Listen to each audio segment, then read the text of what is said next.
नमस्कार दोस्तों, ABC health tips YouTube channel में आपका हार्दिक स्वागत है। आज की इस वीडियो में हम जानेंगे कि हमारे हाथों या पैरों में जो अक्सर झुनझुनी होती है कहीं या किसी बड़ी बीमारी का संकेत तो नहीं है, क्योंकि अक्सर होता है कि हर किसी के साथ है, कभी कभार हाथों या पैरों में झुनझुनी हो ही जाती है।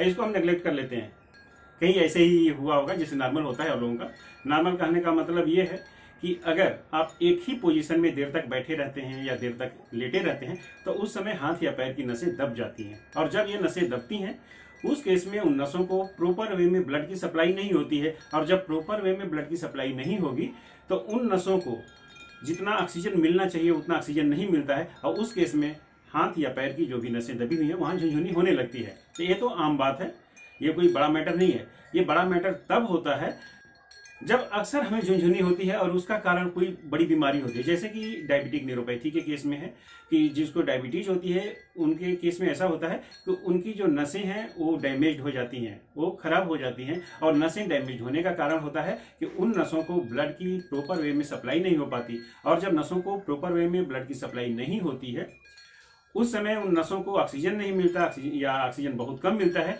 तब वो हाथ या पैरों में झुनझुनी होने लगती है। अक्सर पैरों में होती है और कभी कभार हाथों में भी। दूसरा केस होता है किडनी फेल्योर के केस में।